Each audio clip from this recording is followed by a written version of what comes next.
Welcome to this quiet corner, a place where history doesn't shout but murmurs, a space where the past is not a frantic lesson but a lullaby. Tonight we begin a journey not into noise but into a profound and comforting silence. We are going to explore the most relaxing facts about lost cities.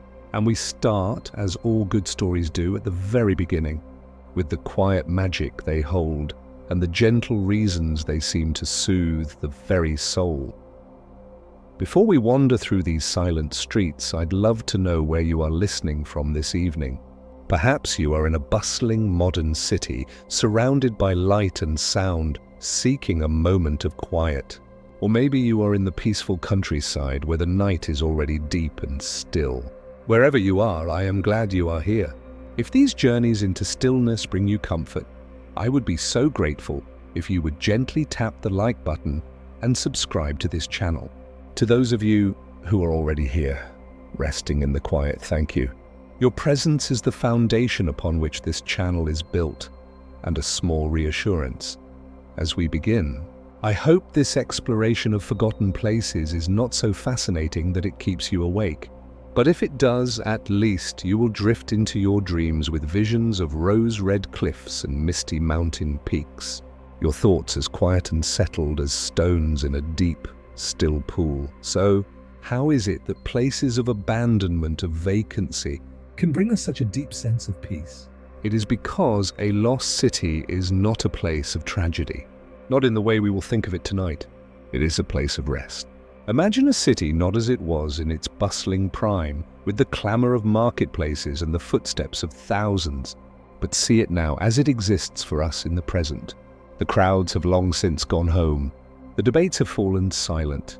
The urgent tasks are all finally complete. All that remains is the architecture, the stone, and the patient, gentle embrace of nature. These places are lessons in letting go. They show us that all frenzy, no matter how intense, eventually settles. All noise in time fades to a whisper. The great projects of humanity, the empires and the trade routes, the ambitions and the daily worries, they all eventually return to the earth. And there is no failure in this. It is not a sad story. It is a natural, slow, and deeply peaceful process. It is the world's way of exhaling. A lost city is the ultimate symbol of surrender. It has surrendered to the weather, to the vines, to the sand and the water. It no longer resists. It sits in a state of profound acceptance, allowing the forest to grow through its courtyards, allowing the birds to nest in its temples. In a world that constantly demands our effort, our resistance, and our energy, the image of a city that has gracefully ceased its striving is a balm for our own weary spirits. It gives us permission, if only for a moment, to stop fighting and to simply be. There is also a deep, soothing mystery to them, one that does not demand to be solved. Unlike a modern mystery novel that builds tension towards a climax, the mystery of a lost city is a gentle, open-ended question. We don't need to know definitively why the last inhabitant of Machu Picchu turned out the light. We can simply ponder it lazily, as one might watch clouds form and disperse in a summer sky. The mystery is not a puzzle to cause anxiety, but a wonder to be contemplated. It is a story with its final chapter gently removed, allowing us to imagine our own peaceful ending. And then there are the whispers. If you listen to the idea of these places, you can almost hear them. It is not the sound of voices, but the sound of absence. The soft wind moving through an empty window frame. The slow, rhythmic drip of water in a subterranean chamber. The rustle of dry leaves skittering across a stone plaza that hasn't felt a footstep in centuries. These are the sounds of silence itself. They are the world's most natural sounds, and they have a rhythm that is slower than our heartbeat, slower than our breathing. To focus on them is to slow our own frantic internal pace, to sync our rhythm with that of the ancient stones. These cities also connect us to the grand, comforting scale of geological time. Our own lives are measured in decades, our worries in hours or days. But the stones of Petra have been kissed by the sun for 2,000 years. The foundations of Angkor have felt the weight of the jungle for centuries. To contemplate them is to be reminded that our own moment, with all its stresses and urgencies, is just a single, small and beautiful fragment in a timeline so vast it can cradle all of our concerns without effort. This is not meant to diminish us, but to comfort us. Our troubles are real, but they are also temporary, and the enduring peace of the past awaits us all. Finally, lost cities are keepers of dreams. They are the collective subconscious dreams of the people who built them, lived in them, and walked away from them. When we think of them, we are not analyzing data. We are drifting through the memories of a sleeping giant. We are visiting the dreams of history itself. And what could be more relaxing than that? To let go of our own waking thoughts and to wander without map or purpose through the slumbering visions of ages past. So, as we prepare to explore these places in more detail, let this be your intention. Do not seek to learn, but to unlearn your hurry. Do not seek to understand, but to feel. Allow the quiet magic of these places to seep into you. Let the whispers in the stone become a gentle, rhythmic mantra that lulls the busy mind to rest. For now, simply listen to the silence between these words. Imagine a single, moonlit stone step, worn smooth by time, waiting patiently for a dawn that it does not need. In our next chapter, we will look at the gentle hand of time itself and the beautiful slow process of nature's reclamation. But for now, just breathe and rest. There is a profound peace to be found, not in the moment a city is lost, but in the quiet millennia that follow. It is in the patient, gentle reclamation performed by nature itself. A slow, silent artistry that softens stone, dissolves mortar, and welcomes wood back to the earth. This process begins not with a roar, but with a whisper. A pioneer no larger than a breath, lichen. This delicate symbiosis of fungus and algae settles upon a carved stone, a surface once defined by sharp, human intention. It asks for nothing but light and air. In return, it paints the grey stone with soft, living watercolors, pale greens, muted yellows, and silvery whites. Its presence is a gentle secretion, a microscopic conversation that, over decades, softens the stone's very structure. This is not an attack, but an invitation. The rain accepts. Not in torrents, but in the soft, persistent drizzles of 1,000 passing seasons. Each droplet, slightly acidic from the air, seeks out the tiny pathways the lichen has opened. It settles into pores and cracks, and on cold nights it freezes. Water, expanding as it turns to ice, exerts a force of immense patience. It is a slow, cyclical push, a gentle and inexorable pressure that, century by century, prizes apart the bonds of the hardest rock. It is the earth's way of breathing deeply, of relaxing the clenched fist of stone. And then the seeds arrive. Carried by wind or wing, a fig or a pine seed finds its home in a crack prepared by its predecessors. It sends a root, thinner than a thread, downward. This root is not forceful, it is persistently tender. It grows, guided by the quiet call of gravity and moisture, exerting a constant, gentle pressure. A pressure meaningless over a year, but over a century enough to shift stones that weigh a ton. The root becomes a trunk, the trunk a tree, and the tree, in its serene and silent growth, becomes a quiet force of re-sculpting. It does not topple the wall in anger. It simply and peacefully embraces it, as seen in the beautiful, heartbreaking strangler figs of Angkor, whose roots flow over the stonework like liquid wood in a slow, graceful cascade.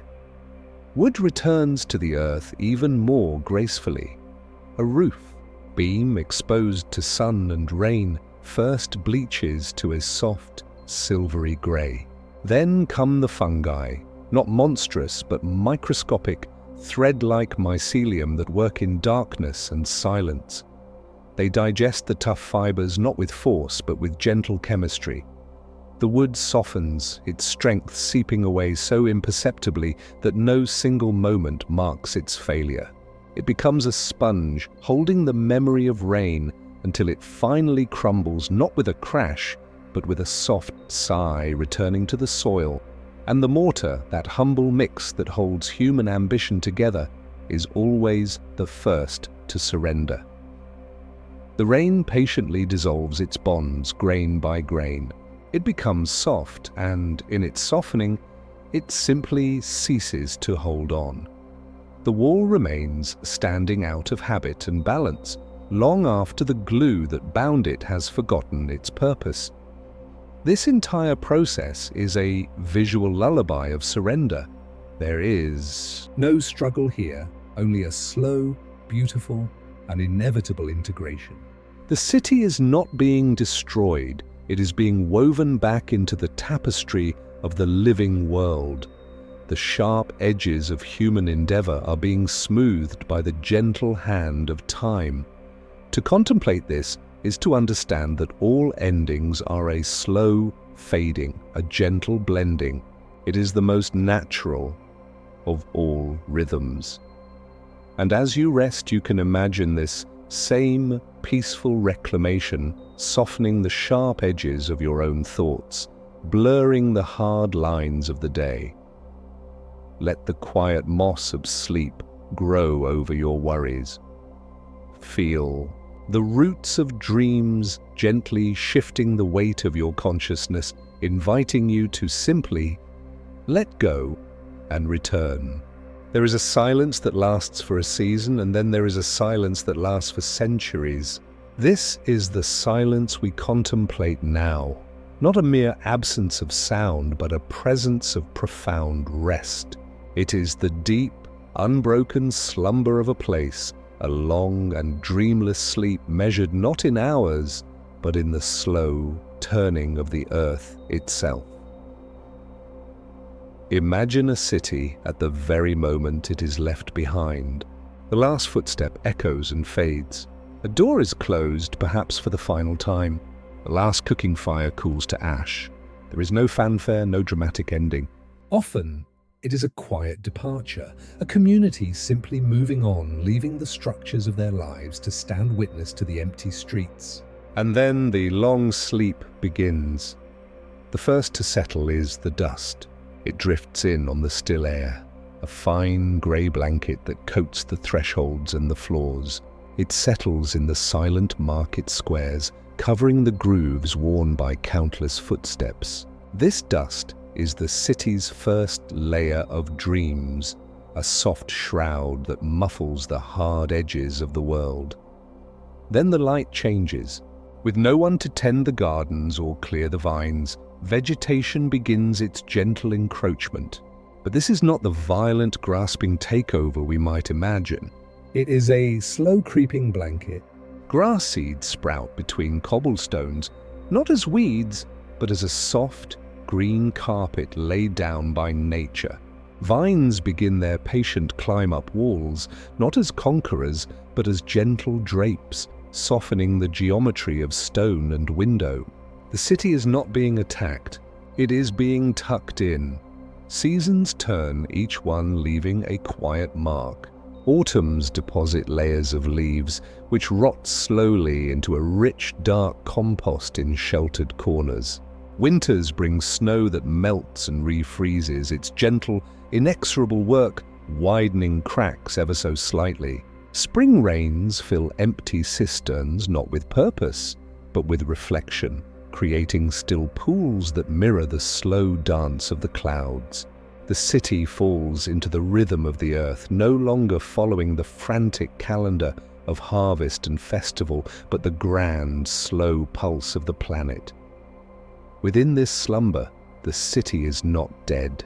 It is in a state of suspended animation, its stones still warm in the sun and cool in the night. Its empty plazas are visited by creatures that have no memory of its builders, foxes denning in a crumbled basement, owls nesting in a high temple archway, a colony of ants building its intricate city within the walls of the human one. Life continues, but it is a different kind of life, one that asks no questions of the past and makes no plans for the future. It is a life of pure, unthinking presence, and for hundreds, sometimes thousands of years, this is the city's existence. It sleeps through the rise and fall of empires it will never know. It sleeps through wars and discoveries, all the while being gently sculpted by wind and rain. Its sleep is so deep that legends grow around it. It becomes a rumor, a half-remembered story, a place on a map that reads, "Here there be dragons." The world forgets its name, but the earth remembers its shape. This long sleep is a form of preservation. Sheltered from the constant wear of human activity, from rebuilding and modernization, the city is preserved in a moment in time. It is like a fly trapped in amber, a perfect snapshot. The graffiti of a Roman soldier in a distant desert fort remains as sharp as the day it was carved. A child's toy left behind in a hurried departure lies where it fell, waiting in the dark. These artifacts are not lost. They are simply sleeping, their stories held in trust by the patient dust. There is a deep philosophical comfort in this concept of centuries-long rest. In our own lives, we are haunted by the need for progress, for constant engagement and productivity. The idea that something, a city, a place, a memory, can simply lie fallow for 1,000 years is a liberation. It tells us that not everything needs to be active, useful, or even remembered. There is a dignity and a rightness in rest, in a silence so complete it becomes a part of the landscape. The sleep of a city is the ultimate act of trust. It is a trust that the sun will continue to rise and set upon its walls. It is a trust that the rains will come and the stars will shine down on its empty courtyards. It is a surrender to a time scale so vast that human worry becomes irrelevant. So as you lie in the quiet of your own night, consider the sleeping cities of the world. Picture Machu Picchu wrapped in its nightly blanket of mist, its stone lintels dreaming of the Inca. Imagine the submerged pillars of Thonis Heraklion, resting on the seafloor, lulled by the endless rhythm of the currents. They are not gone, they are at peace, they are resting, and in their profound centuries-deep slumber, they offer an invitation to release the day, to let your own thoughts be gently covered by the dust of forgetfulness, to allow the vines of sleep to climb the walls of your consciousness and soften all its sharp corners. To trust that for these next few hours, you too can enter a state of deep, untroubled rest, safe in the knowledge that the world will turn and silence is not empty, but full of peace. Let the sleep of the centuries wash over you now. Let your breathing become the slow wind moving through empty colonnades, and drift into a rest as deep and dreamless as that of the stones themselves. There are cities built from the ground up, stone laid upon stone by countless hands. And then there is Petra, a city that emerged from the earth itself, as if the mountain had a beautiful secret it could no longer keep. It is a place not of construction but of revelation, not built, but lovingly uncovered. The approach to this secret is a prelude to the dream. The sick is not a road, but a wound in the earth, a narrow, winding canyon carved by ancient waters. To walk its path is to leave the known world behind. The sky becomes a slender ribbon of blue far above. The walls, towering hundreds of feet high, are a swirling canvas of sandstone, streaked with hues of rose, ochre, and crimson. The air is cool and still, and the only sound is the whisper of your own footsteps, a quiet rhythm leading you deeper into the heart of the stone. This is not a journey toward a city, but a descent into a different state of mind, a slow, gentle building of anticipation, and then you see it. Not all at once, but in a sliver, a glimpse framed by the narrow walls of the Asik, the treasury, or Al-Khazna. It is not a structure that stands before you, but one that is revealed from within the cliff face. Its columns, pediments, and statues are not added to the rock. They are liberated from it. The mountain has, with impossible patience, been persuaded to give up this magnificent facade. The work of the Nabateans was not one of piling stone, but of subtraction. With chisel and hammer, they did not build upward, but inward, carefully removing everything that was not the temple, everything that was not the tomb, everything that was not the city. They were sculptors on a colossal scale, their medium an entire mountain range. This is the first and most relaxing truth of Petra. It is a lesson in negative space. Its grandeur lies not in what was added to the landscape, but in what was removed to reveal the beauty that was always there, waiting within. It teaches us that sometimes our greatest work is not about acquiring more, but about gently clearing away the excess to find the essential form hidden beneath. The color of the stone is a daily miracle. As the sun journeys across the sky, Petra performs a slow, silent symphony of light. At dawn, the cliffs are a soft, muted pink as if blushing in the first light. By midday, they glow with a fierce, fiery rose, the heat of the sun seeming to emanate from the very rock.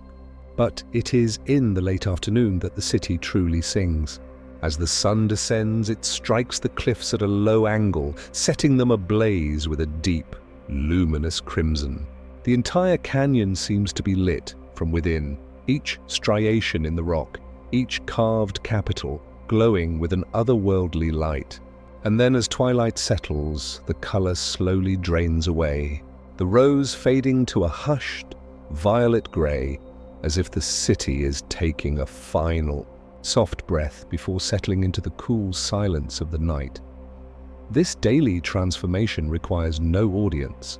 It has occurred for 2,000 years, whether anyone was there to witness it or not. It is a ritual of pure, unobserved beauty, a constant, gentle cycle of awakening, shining, and resting. Beyond the famous treasury, the city unfolds, a labyrinth of revealed spaces. There are the royal tombs, their vast faces high on the cliff wall, silent and imposing. There is the Street of Facades, a row of solemn carved entrances leading into the eternal darkness of the mountain. And there is the monastery, Ad-Dea, reached by a long winding climb, a place of such immense scale and isolation that the very air feels thin and sacred.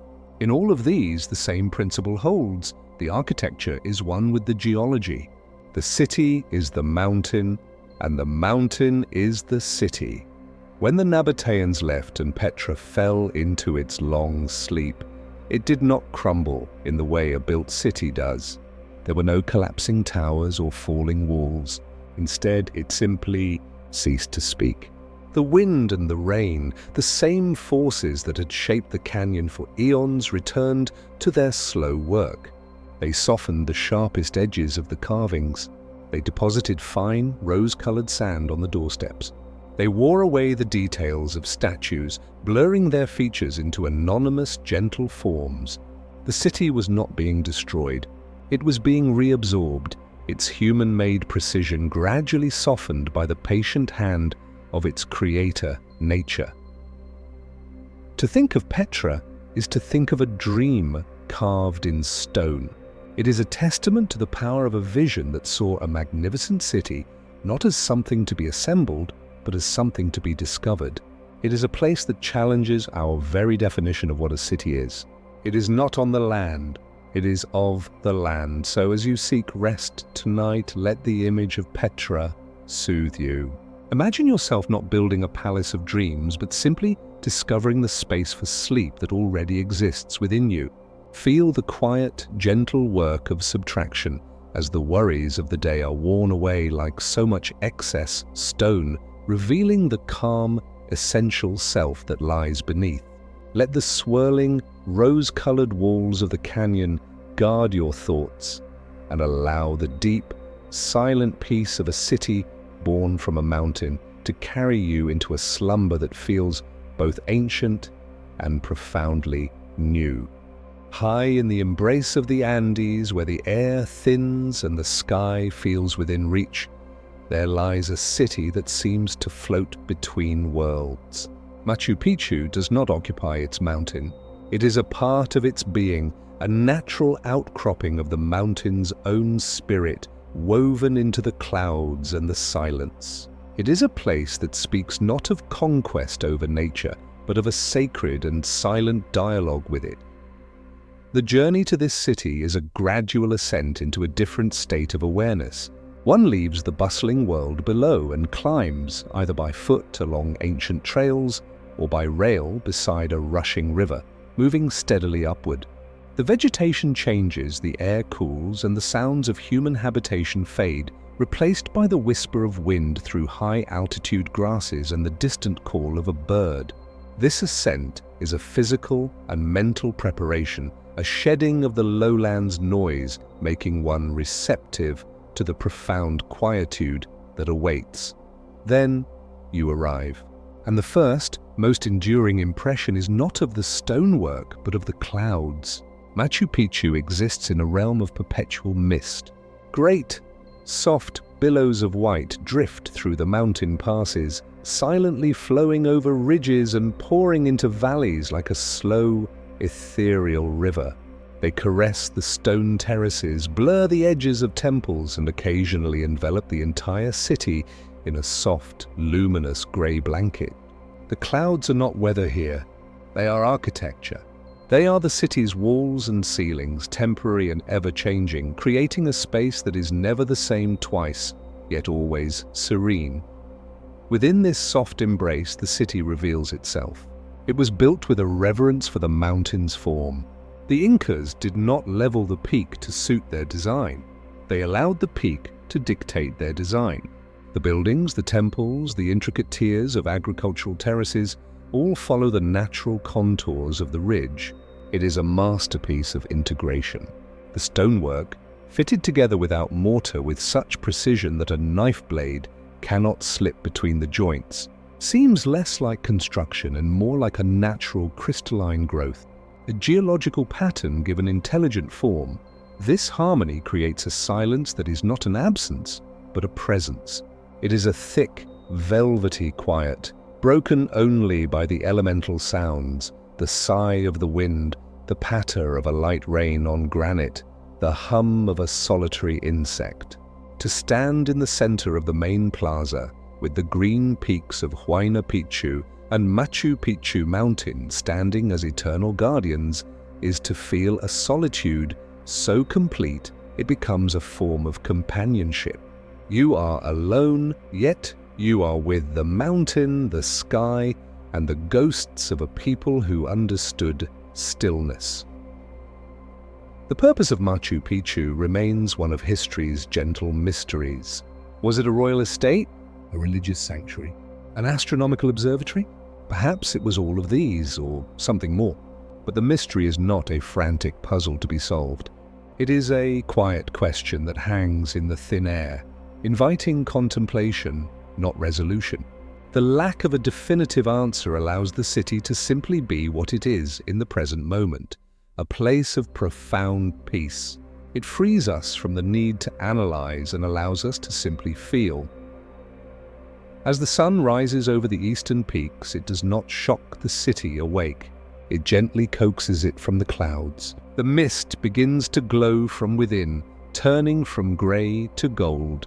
Slowly, the sun's rays slice through the vapor, illuminating one terrace, then one temple, then another, as if revealing the city piece by precious piece. The stones warm, releasing the cool memory of the night. In the evening, the process reverses. The shadows of the mountains lengthen, climbing the terraces like a slow, rising tide of dusk. The clouds, now tinged with the rose and purple of the setting sun, return to claim the city, tucking it in for another cold, star-filled night. This daily cycle of revelation and concealment is a lesson in impermanence and trust. The city is there always, whether it is visible or shrouded. It does not need to be seen to exist. It rests in its own truth, high above the world, patient and self-contained. When the last Inca caretakers walked away, descending the mountain trail for the final time, they left the city to its guardians, the condors circling on the thermal updrafts, the spectacled bears in the cloud forests below, and the clouds themselves. For centuries, Machu Picchu slept, its existence fading into legend, known only to the local Quechua people and the ever-present mountains. It was a secret kept by the Andes, a dream the earth was having, undisturbed and perfect. To think of Machu Picchu is to think of elevation, not just of the body, but of the spirit. It is a reminder that there are places of refuge, literal and metaphorical, that exist above the fray. It invites us to find our own high place, a mental sanctuary where the clouds of worry can drift through without settling, where the air is clear, and where the structures of our inner world are in harmony with the bedrock of our being. So, as you close your eyes, imagine yourself there. Feel the soft, cool mist on your skin, a gentle balm. See the silent grey stones perfectly fitted, holding a wisdom they do not need to speak. Listen to the deep, encompassing quiet of a city in the clouds, a silence so vast it can hold all your thoughts and return them to you as peace. Let the mountains cradle you and allow the clouds to carry you into a sleep that is high, safe, and beautifully detached from the world below. We have journeyed to cities in the clouds and to cities carved from rose-red cliffs. Now we descend. We leave the light and the wind behind and enter a different kind of refuge, one not of height, but of depth. In the heart of the Cappadocian region of Turkey, deep within the soft volcanic rock, lies Derinkuyu, a city that did not reach for the sky but instead turned inward, finding its strength and its serenity in the silent, dark embrace of the earth. The world above Cappadocia is a landscape of whimsy and wonder, with fairy chimneys and wind-sculpted valleys, but the true marvel lies beneath the surface. The entrance to Derinkuyu is unassuming, often little more than a simple, rounded doorway in the ground, easily overlooked, easily sealed. To step through it is to cross a threshold into a different realm. The temperature drops, becoming constant and cool. The cacophony of the outside world, the chirping of birds, the rustle of leaves, the distant hum of life vanishes in an instant. It is replaced by a silence so absolute it feels like a physical substance, a soft, dense blanket of quiet. This is not the silence of emptiness, but the silence of protection. Derinkuyu was not a city of everyday life, but a sanctuary, a place of retreat. Its inhabitants, over millennia, carved this labyrinth not as a permanent home, but as a hidden haven. When danger threatened the world above, they would descend, sealing the great round stone doors behind them, and disappear from sight. The city was a secret kept by the earth itself. The architecture of this underground world is one of profound peace through design. The passages are narrow, forcing a single-file procession, a slow and deliberate movement. The ceilings are low, encouraging a bowed head, a posture of humility and quiet contemplation. The city descends level after level, a vertical maze of astonishing complexity. There are living quarters, their walls smoothed by countless hands, stables for animals with stone rings for tethers, churches with simple crosses carved into the soft rock, wine and oil presses, and vast communal kitchens. But the most remarkable features are those dedicated to the quiet continuation of life. Elaborate ventilation shafts dug with impeccable precision reached from the deepest chambers all the way to the surface, far away and hidden.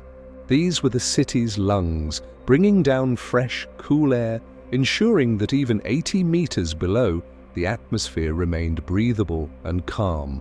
Deep, hidden wells tapped into underground aquifers, providing a constant, reliable source of water, independent of the world above. This was a self-contained universe, a world that needed nothing from the outside. In the deep, windowless rooms lit only by the flickering glow of an oil lamp, the concept of time would have softened, then dissolved entirely. With no sunrise or sunset to mark the hours, the rhythms of life would have been dictated by the body's own needs and the quiet routines of the community. The world above, with its conflicts and alarms, would have felt 1,000,000 miles away.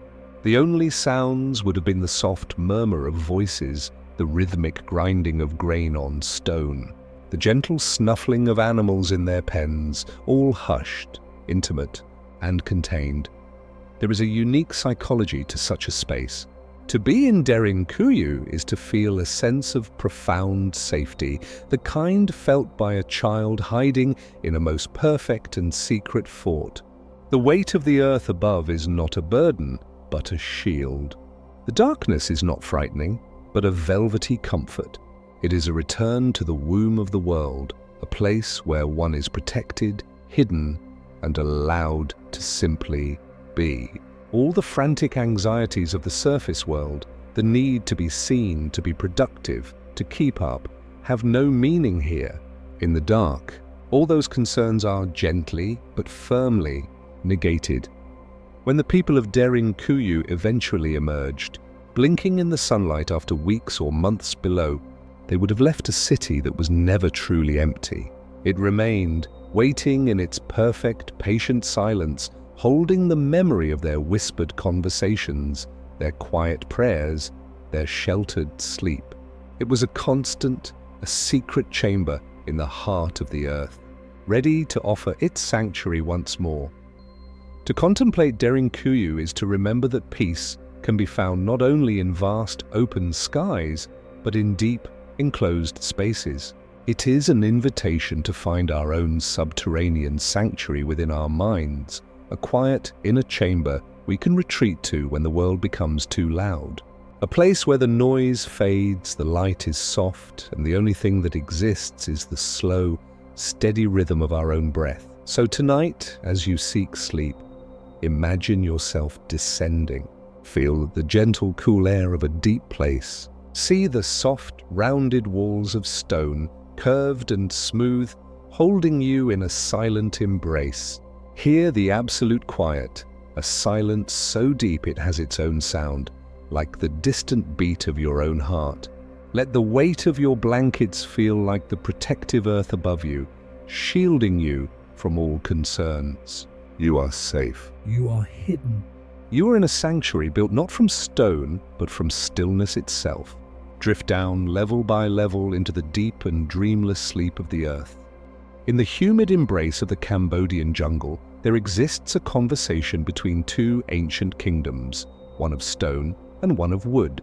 This is the story of Angkor, a city where the grandest temples did not fall, but were instead invited into a slow, patient, and breathtakingly beautiful embrace. Here, the narrative is not one of violent conquest, but of a gentle, mutual surrender, where the whispers of the strangler figs have become the new scripture of the stones. The journey to this place is a sensory softening. The air grows thick and warm, carrying the scent of damp earth and blooming frangipani. The sounds of the modern world are gradually muffled, replaced by the resonant hum of cicadas and the distant calls of tropical birds. As you walk the forest paths, dappled sunlight filters through a canopy so dense it feels like a green, living ceiling. You are not approaching ruins. You are entering a living, breathing entity, and the temples are its heart, slowly beating in time with the jungle. The most profound symbol of this union is the strangler fig.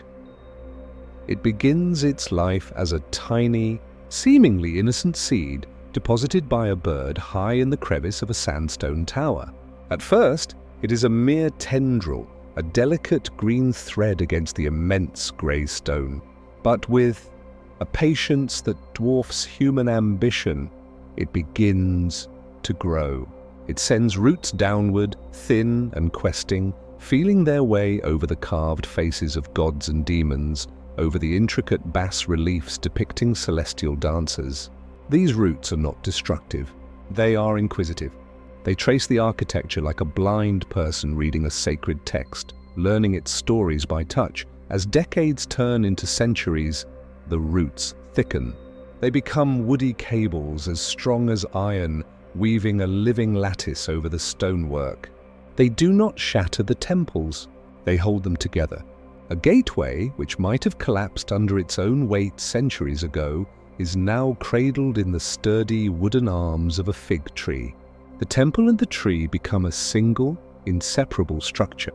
The stone provides the history, the permanence. The tree provides the life, the flexibility. They support one another in a silent, symbiotic dance that has lasted for hundreds of years.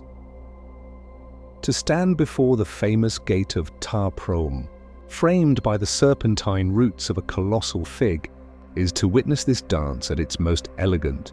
The tree seems to be both consuming and protecting the gateway, its roots flowing over the arch like a slow-motion waterfall of wood.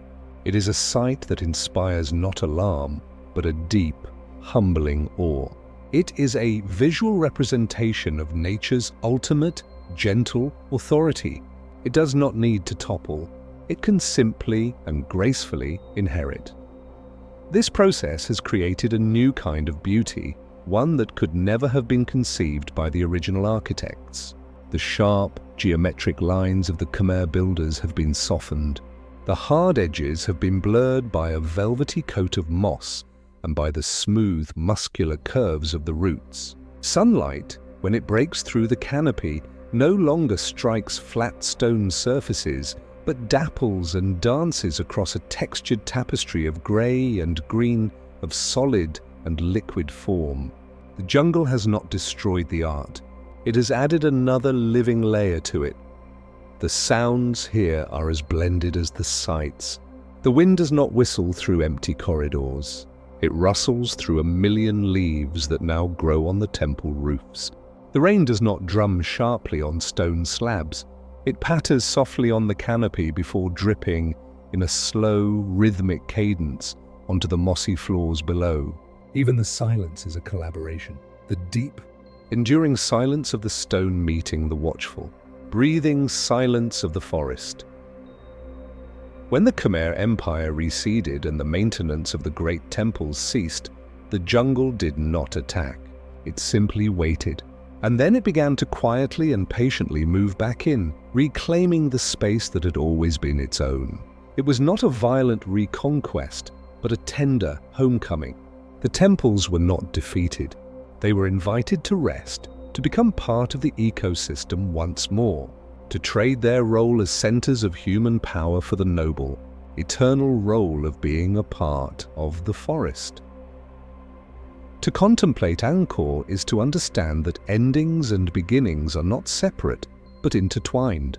It is to see that decay is not a failure, but a transformation into a different, equally valid state of being. The temples of Angkor are more spiritually powerful now, as part of the jungle, than they could ever have been as pristine monuments. They teach us about acceptance, about the beauty of yielding, and about the profound peace that can be found when we stop resisting the natural flow of life and time. So, as you settle into the quiet of the night, let the image of Angkor soothe you. Imagine the gentle, persistent growth of the figs, not as a force of chaos, but as a force of serene order.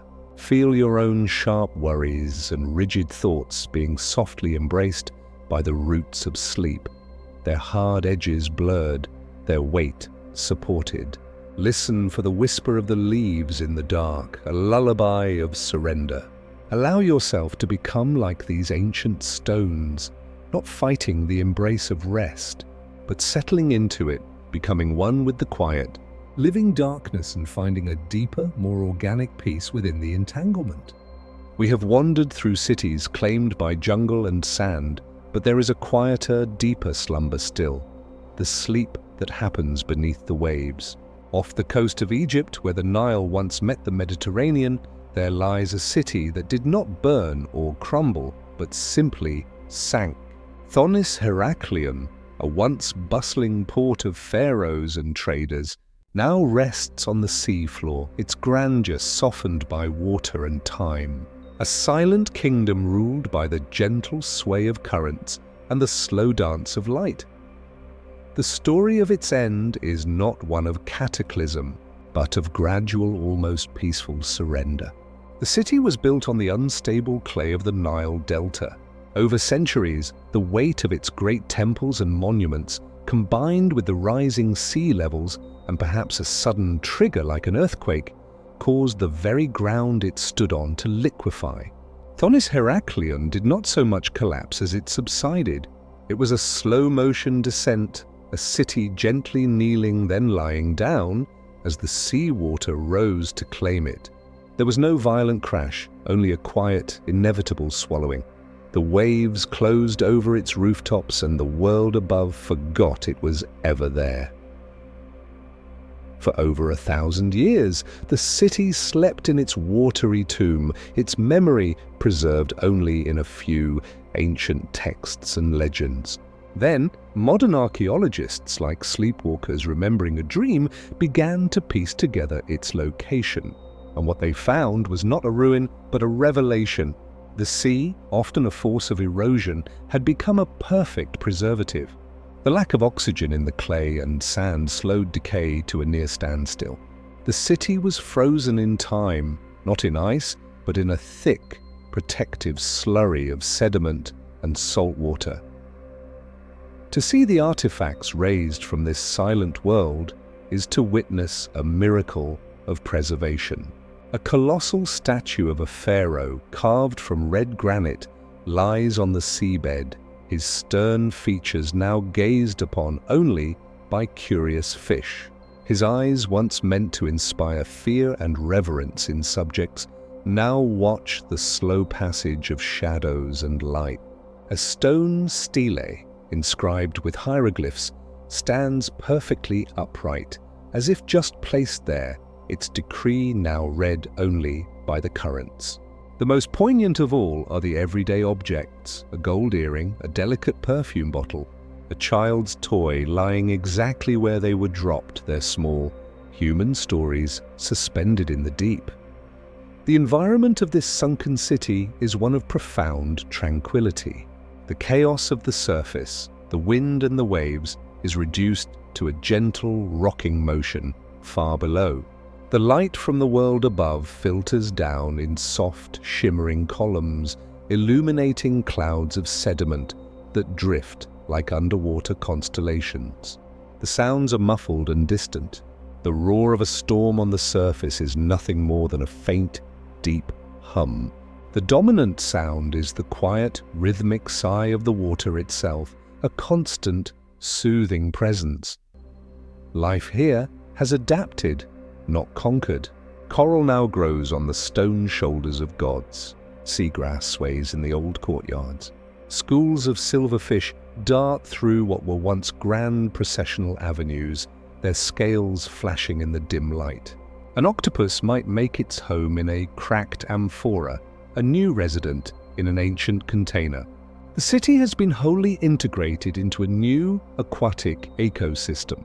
It is no longer a human place but a reef, a sanctuary for a different kind of life, one that moves with the rhythm of the tides. There is a deep, symbolic peace in this transformation. Thonis Heraklion represents the ultimate letting go. Every worry, every ambition, every transaction that once defined this thriving port has been silenced by the immense, quieting pressure of the deep. The city has been absolved of its history. The quarrels of merchants, the prayers of priests, the laughter of children, all have been washed away, leaving only the pure sculptural form of the city itself. A beautiful ghost in the aqueous gloom. To contemplate Thonis Heraklion is to imagine a sleep as deep as the ocean. It is to feel the weight of your own concerns becoming buoyant, lifted by the gentle support of the water. It is to imagine the slow, graceful descent into a world where sound is soft, light is diffused, and time has no sharp edges. So, as you prepare for sleep tonight, imagine yourself sinking. Not as a stone, but as a leaf drifting slowly downward through the warm, dark water. Feel the pressures of the day dissolving in the gentle embrace of the deep. See the faint, blue light from the surface fading to a soft, comforting darkness. Hear the quiet, rhythmic pulse of the ocean, a lullaby older than cities. You are safe in the depths, cradled by the sea, resting in the same silent, patient peace as the sunken city of Thonis Heraclean. Let the currents of sleep carry you away, down to a place where everything is quiet and everything is still. There are cities lost to history, and then there are cities lost to legend. Dwarka resides in that shimmering space between memory and myth, a place where history is not recorded in stone alone, but is woven into the very fabric of faith and dream.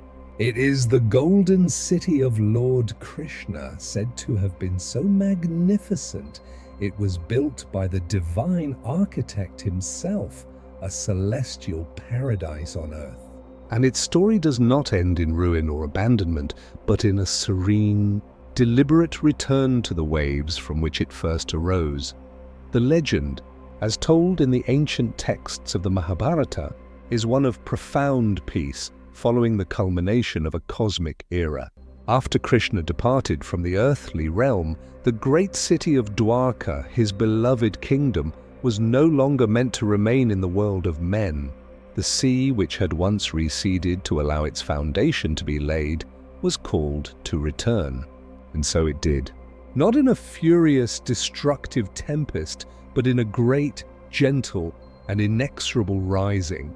The ocean did not attack the city. It welcomed it home. One by one, the gleaming towers, the palaces of gold and silver, the bustling streets, all were submerged, sinking gracefully beneath the waves in a slow, ceremonial descent. The city did not drown. It was recalled. This mythical narrative holds a deep, soothing truth. It speaks of cycles, of the understanding that all things have a season. A city, even a divine one, has a beginning, a middle, and an end. But in this case, the end is not a tragedy. It is a completion. It is the closing of a circle, a return to the source. The ocean is not a grave for Dwarka, but a sanctuary, a vast, silent treasury where its glory is preserved in a state of perfect suspension, beyond the reach of time and decay. For centuries, Dwarka existed as a beautiful story, a spiritual metaphor for the impermanence of the material world. But then a remarkable thing happened. Off the western coast of India, near modern-day Dwarka, archaeologists began to find evidence in the shifting sands and shallow waters. They uncovered submerged structures, ancient pottery, and stone anchors that spoke of a great lost port. While no one can confirm it is the golden city of legend, the convergence of myth and reality is itself a form of magic. It suggests that some dreams are so powerful they leave an echo in the very stone and sand of the world. The modern exploration of this site reveals a landscape of serene submersion. The ruins do not lie in the crushing abyss, but in the sun-dappled coastal waters. Light filters down to the stone blocks, making the sand on the seafloor sparkle like gold dust. The currents move with a slow, rhythmic sway, as if rocking the ancient city in a gentle, eternal cradle. Fish, like living jewels, glide through the openings that were once doorways and windows. The silence here is the same as that of Thonis Heraclean, but it feels different. It feels intentional, a chosen silence, a sacred vow of rest. To contemplate Dwarka is to engage with a different kind of history, one written in faith and water. It invites us to consider that the most important truths are not always those that can be held in the hand, but those that are held in the heart. The city's physical existence, confirmed or not, is almost secondary to the profound peace its story evokes. It is a legend of graceful dissolution, a lesson in how to let go of something beautiful without despair. trusting that it has simply returned to a larger, more elemental state of being. This story resonates with a universal human longing for a perfect, peaceful place that exists just beyond our reach, a lost golden age, a sunken utopia. Dwaka is that dream-given form. It is a reminder that beauty and order are not permanently lost, but are merely resting, preserved in the collective memory of the ocean and the human spirit.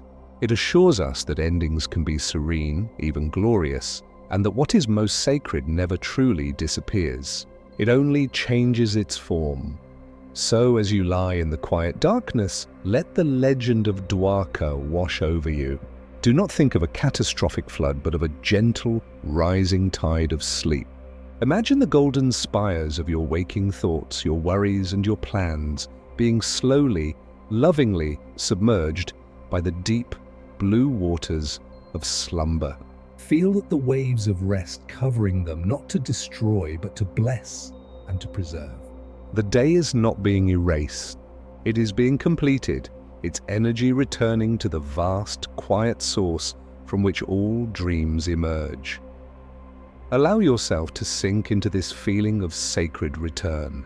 You are not falling asleep. You are, like the Golden City, being welcomed back into a primordial embrace. Listen to the quiet rhythm of your own breath, the gentle tide within you, and know that you are being recalled to a place of perfect peace, where everything golden and good is simply waiting, resting beneath the calm, dark surface. High on the southern African plateau, under a vast and generous sky, stand ruins that speak not of a fallen empire, but of a concluded chapter. This is Great Zimbabwe, a city of stone that grew from the very hill it crowns, a testament to a sophisticated kingdom that thrived on trade and ingenuity, and then quietly chose to move on. Its story is not one of invasion or collapse, but of a peaceful and mysterious departure.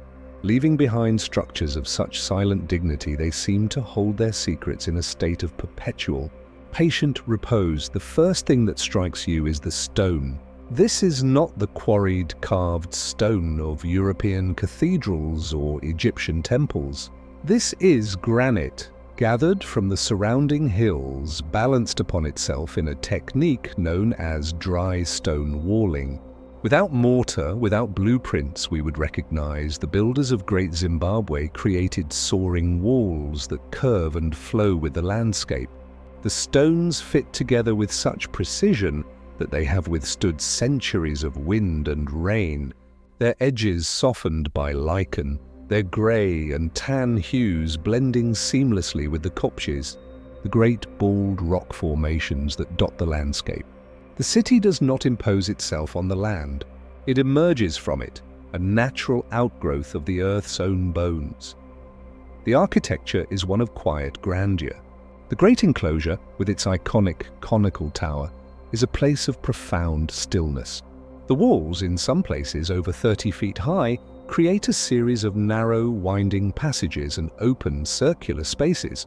Walking through them, one does not feel confined but gently guided. The effect is a labyrinth of peace, a deliberate slowing of pace and spirit. The air within is cool and still, and the only sound is the whisper of the wind over the high, curved walls, a soft, humming breath that has continued for centuries. The purpose of the tower remains one of archaeology's gentle mysteries. Was it a granary, a symbol of royal power, a religious site? We do not know, and perhaps we do not need to. Its power lies in its silent, solid presence, an unanswered question that invites not frantic solving, but calm contemplation. Beyond the walls, the hill complex rises, a labyrinth of passageways and enclosures nestled amongst massive boulders. To climb here is to participate in a ritual of ascent that its original inhabitants would have known well. From the summit, the view is breathtaking. You can see for miles across the plateau a rolling sea of green and gold. You can see the reason for the city's location. It was a seat of power, yes, but also a place of connection, a hub in a vast trading network that stretched to the coasts of China and Arabia.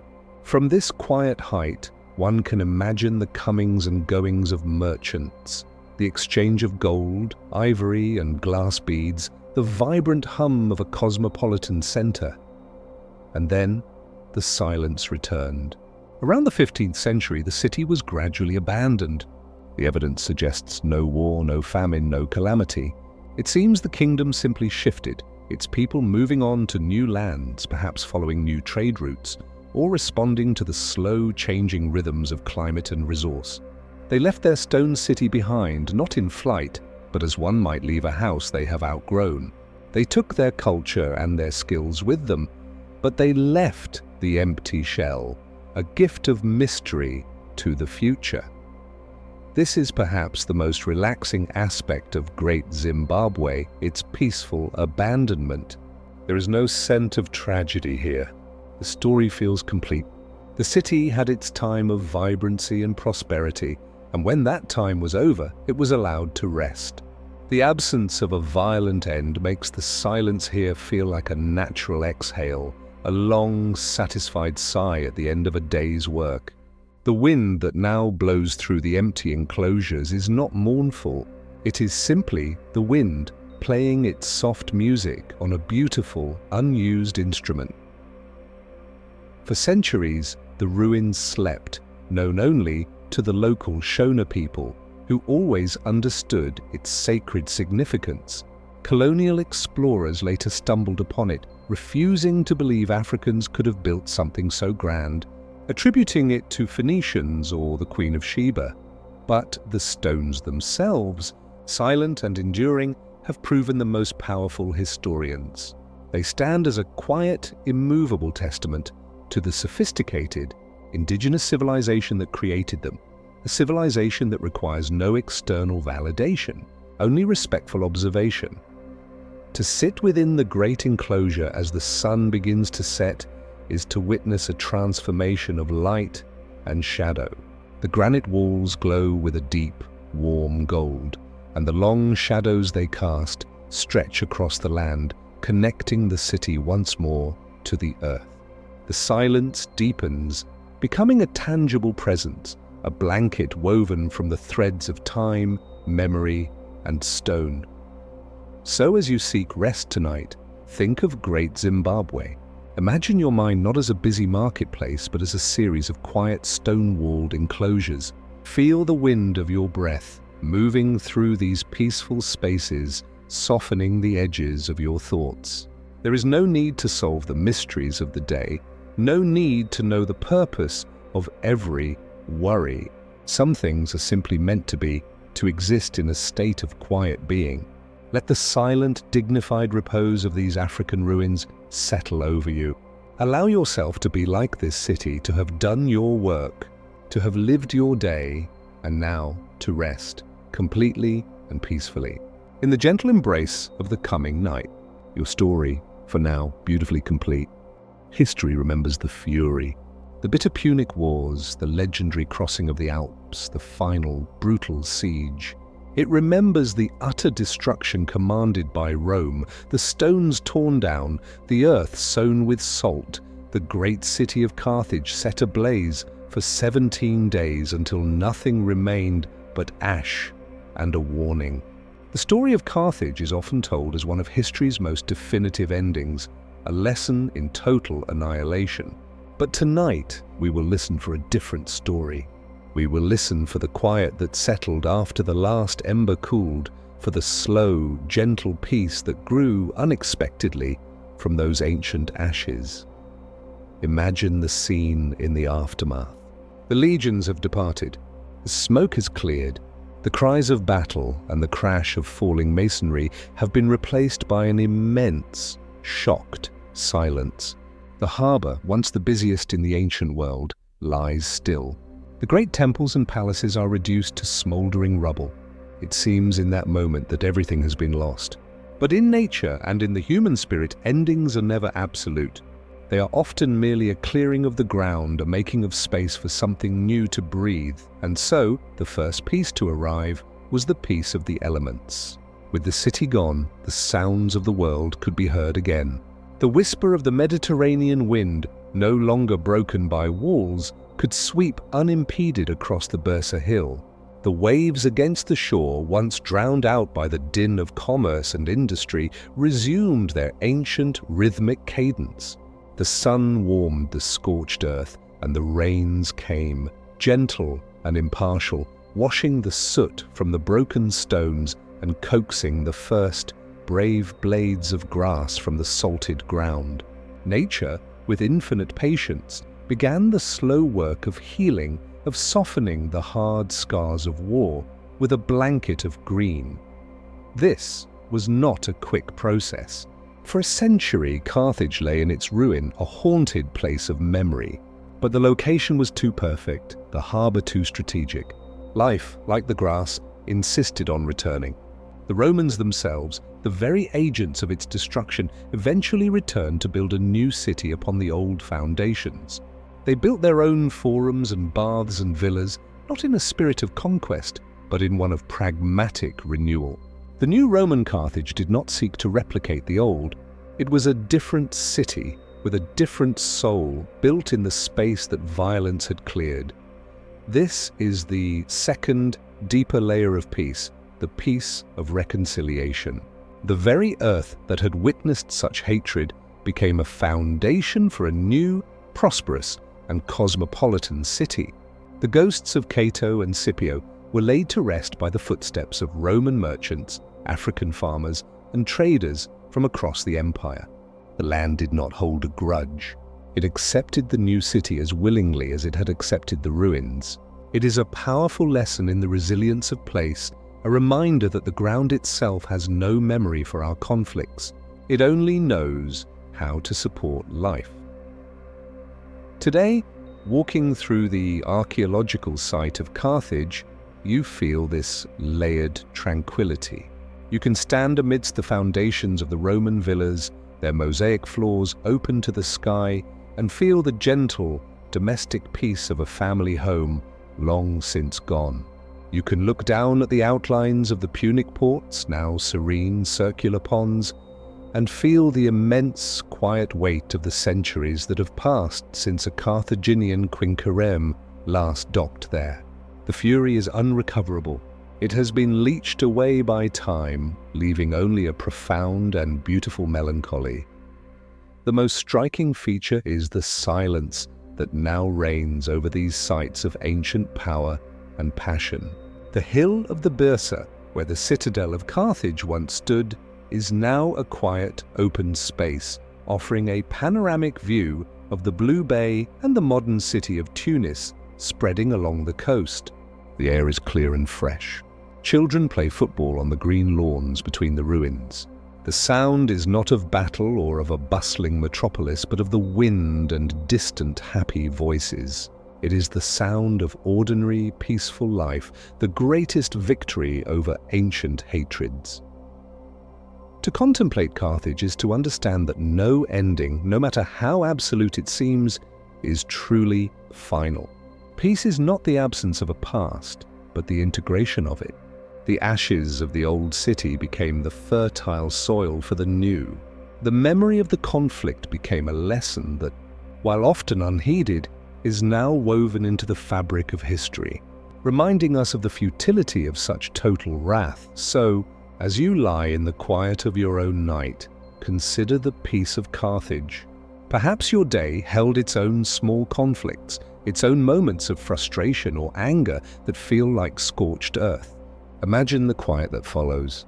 Feel the gentle wind of your breath, sweeping through the landscape of your mind, cooling the embers of the day. Let the waves of rest wash over you, cleansing and soothing. The day's battles are over. The work is done. Now it is time for the peace that follows the flame. Allow the silence to rebuild you, not as you were, but as you are meant to be in this moment.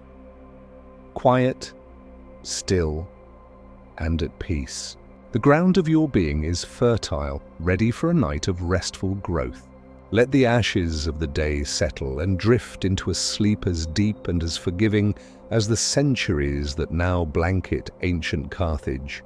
High in the sun-baked mesas of the American Southwest, there is a different kind of lost city, one that was not abandoned to the elements, but was instead nestled within them, like a secret kept by the rock itself.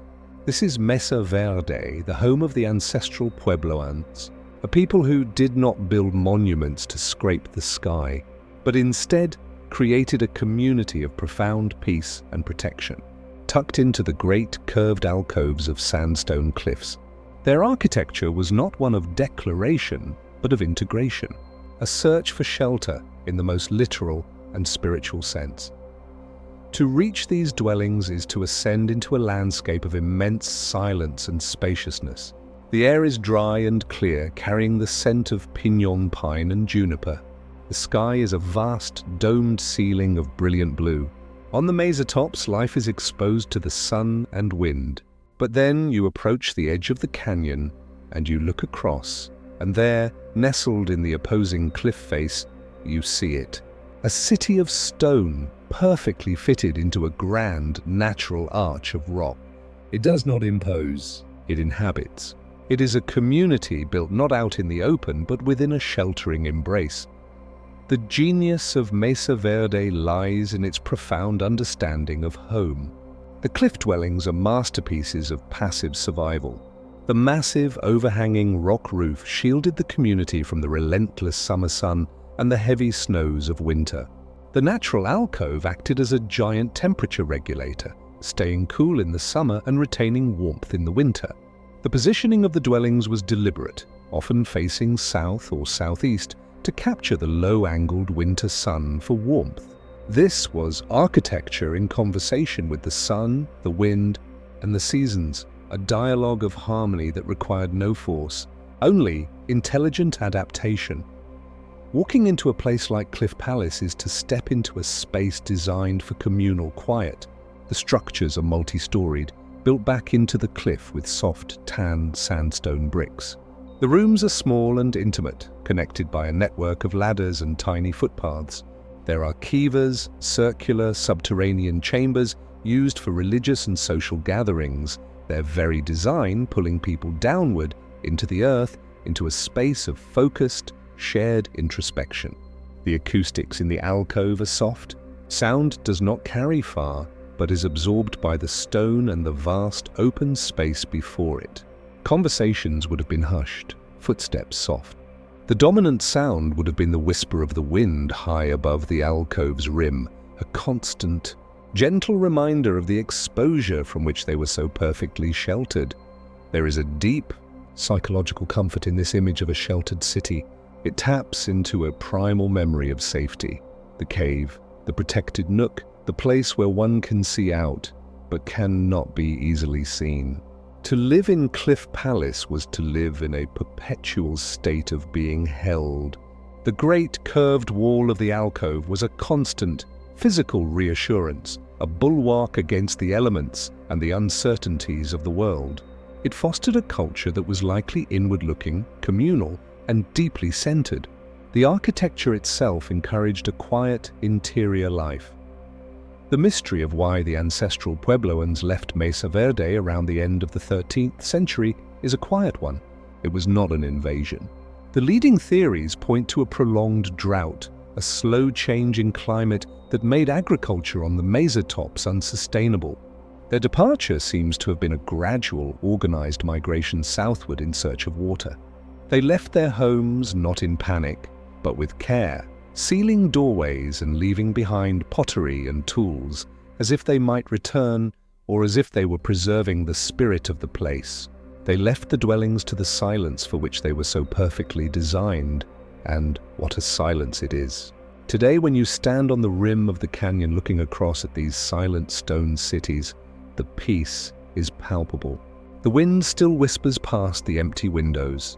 The sun still tracks its daily path across the cliff face, illuminating the intricate stonework for a few hours before the alcove slips into deep, cool shadow. The structures are not ruins. They are still fulfilling their purpose. They are still offering an image of perfect shelter, a lesson in how to live within the world, not upon it. To contemplate Mesa Verde is to yearn for your own sheltered alcove. It is an invitation to find a mental space that is protected from the harsh exposures of daily life, the noise, the demands, the relentless pace. So as you prepare for sleep tonight, imagine yourself building your own cliff dwelling within your mind. Find a great curved wall of calm to nestle against. Feel the overhanging rock of rest protecting you from the elements of worry and thought. Let your awareness be the kiva, a circular quiet space descending into the comforting darkness of the earth. The world outside is vast and open, but you are safe here in this alcove of slumber. Listen to the gentle wind of your breath echoing softly in this sheltered space. Feel the deep, enduring piece of stone that has offered protection for centuries. You are held, you are sheltered, you are home.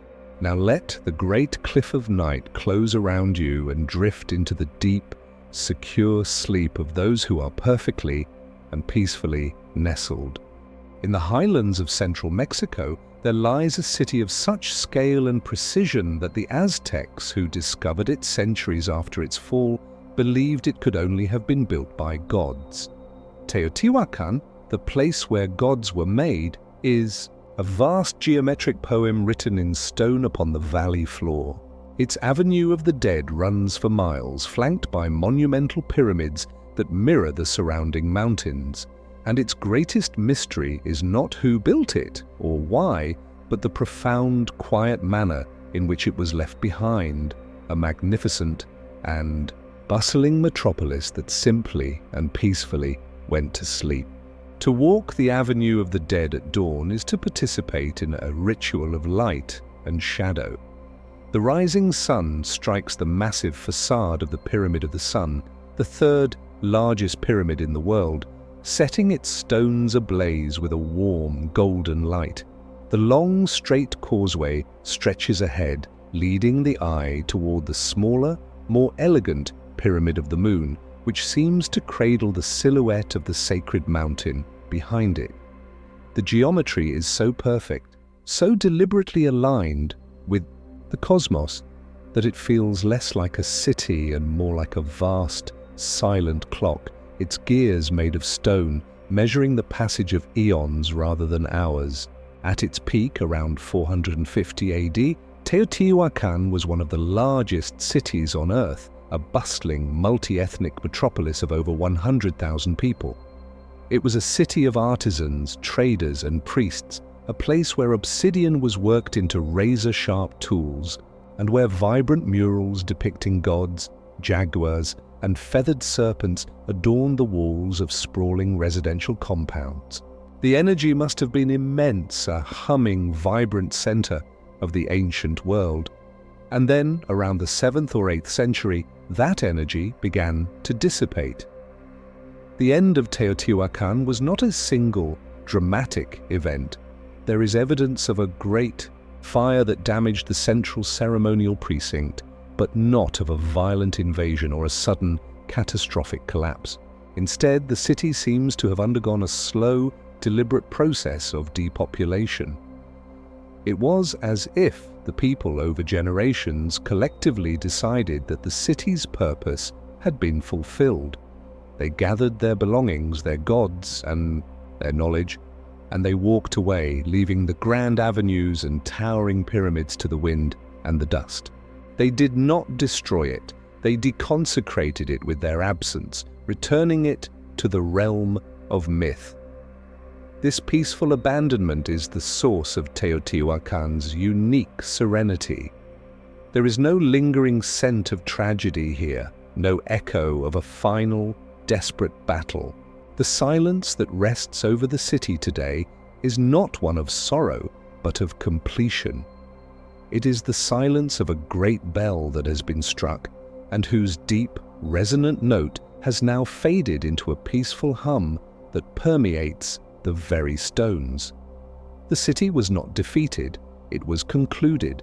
Walking through the immense plaza before the Pyramid of the Moon, one is struck by the sheer scale of the emptiness. The space is designed to make humans feel small, to orient them toward the colossal structures in the distant mountains. Today, With the crowds of people gone, that feeling is amplified 1,000-fold. You are a solitary consciousness in a vast, geometric landscape built for gods. The wind sweeps unimpeded across the great plazas, carrying the dust of centuries. The call of a distant bird only deepens the silence. It is a humbling, yet deeply peaceful experience, a reminder of the transience of even the greatest human endeavors when viewed from the perspective of geological time. The mystery of why they left is a quiet puzzle that may never be solved. Was it drought, resource depletion, a shift in political or religious beliefs? We may never know. But the lack of a clear, violent answer allows the mind to rest. It allows us to accept the mystery as part of the city's essence. Teotihuacan does not demand to be understood. It simply asks to be felt. It invites us to contemplate the beauty of a cycle completed, a story that reached its final chapter, not with a scream, but with a whisper. To stand atop the pyramid of the sun and look out over the silent city is to feel a strange and comforting detachment. The worries and frenzies of daily life seem insignificant against this panorama of patient stone. The city embodies the idea that all things, no matter how grand, have a natural lifespan. Its quiet end is a lesson in non-attachment, a demonstration that it is possible to leave behind even our most magnificent creations with grace and to allow them to become what they are destined to be, monuments to time itself. So, as you settle into the stillness of the night, let the image of Teotihuacan calm your spirit. Imagine the bustling energy of your day slowly receding, like the inhabitants of a great city quietly departing at dusk. Feel your thoughts, once crowded and urgent, now becoming like the vast, empty plazas, peaceful and open under a star-lit sky. The great pyramids of your concerns have not collapsed. They simply stand silent now, their work done, their power dissolved into the quiet air. Allow yourself to be like this ancient city, not abandoned, but completed. Let the mystery of sleep descend upon you not as a problem to be solved, but as a natural and peaceful conclusion to the day's journey. Drift into the silent geometric order of dreams, where even the gods are sleeping. Deep in the humid embrace of the Chiapas rainforest, there is a city where the dominant architecture is not stone, but sound. This is Palenque, a Mayan citadel that feels less like a ruin and more like a natural extension of the jungle itself. While other lost cities offer a visual grandeur, Palenque offers a symphony for the senses, a lullaby composed of falling water, rustling leaves, and the gentle, persistent breath of the earth. It is a place where the line between temple and grotto, between plaza and forest glade, is beautifully and purposefully blurred. The approach to Palenque prepares the soul for this merging. The air is thick and warm, heavy with the scent of wet earth and blooming orchids. The calls of howler monkeys echo from the canopy, not as a threat, but as a deep, primal conversation. And beneath it all, a constant, steady sound begins to permeate your awareness. The sound of water. Not a single source, but a multitude. The gurgle of a stream, the drip from a broad leaf, and the distant, resonant rush of waterfalls. This is the city's true voice, a sound that has only grown in authority since the last Mayan ruler departed.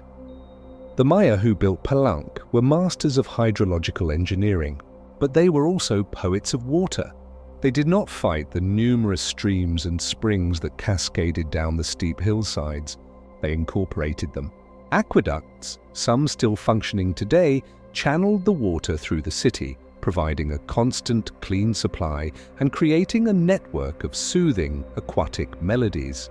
The centerpiece of this watery design is the Otolam River, which flows through the heart of the site, cascading over a series of natural and modified falls, its voice a constant. White noise presence that muffles all other sounds. To stand in the main plaza, With the sublime temple of the inscriptions, the final resting place of the great King Pakal, rising before you, is to experience this unique atmosphere.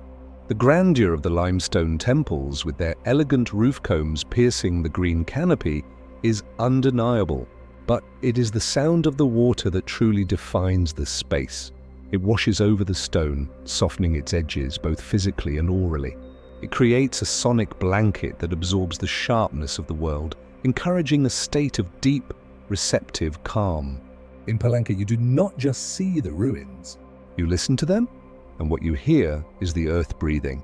This is the genius of Palenque's location. It was not chosen for defensibility or for vast flat plains, but for its springs. Water was not just a resource, it was sacred. It was the blood of the earth, the gateway to the underworld, known as Xibalba. The many streams and waterfalls were not merely practical features.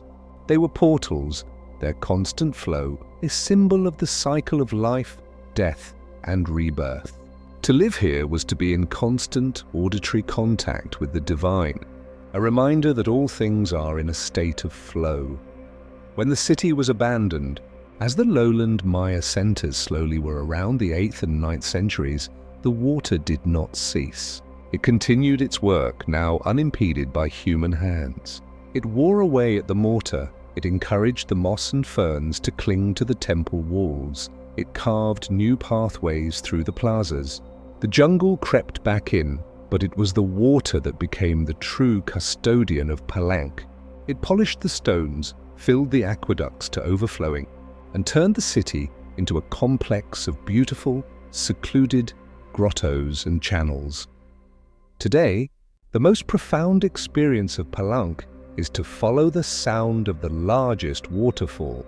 As you walk the path alongside the Otulum, the sound grows from a murmur to a roar.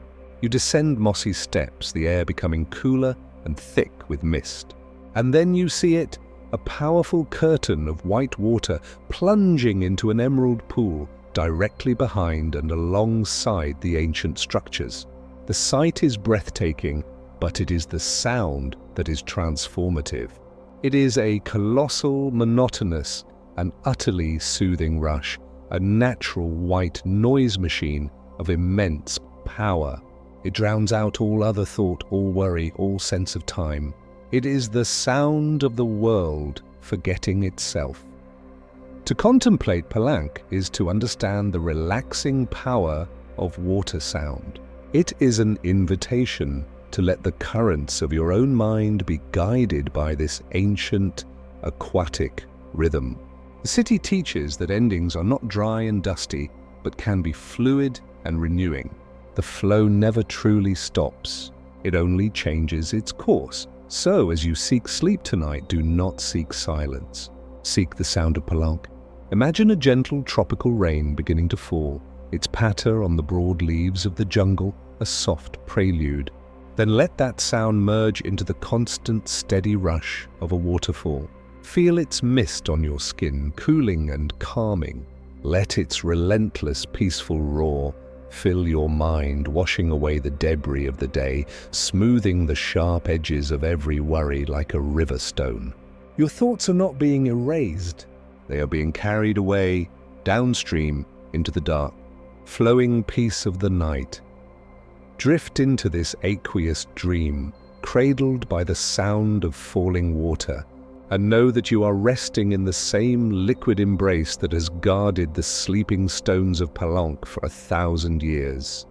In the high, wind-swept plains of central Anatolia, far from the sea and surrounded by rugged mountains, stood the capital of a formidable empire. Hattusa, the great city of the Hittites, was not a place of soft curves or fluid melodies. It was a city of walls, of fortifications, of massive stones fitted together with a grim, determined strength. And at its most sacred gateways stood its most enigmatic sentinels, the great stone sphinxes, whose silent, stony gaze has watched over the city's long sleep, not as mourners, but as eternal, unblinking guardian. The approach to Hattusa is one of ascent into a landscape of austere power. The air is thin and clear. The land rolls away in shades of tan and green under a vast, commanding sky. The city itself was a masterpiece of defensive architecture, its walls snaking over the hills for miles, encompassing a sprawling, fortified interior. To enter, one had to pass through monumental gateways, each flanked by colossal stone figures.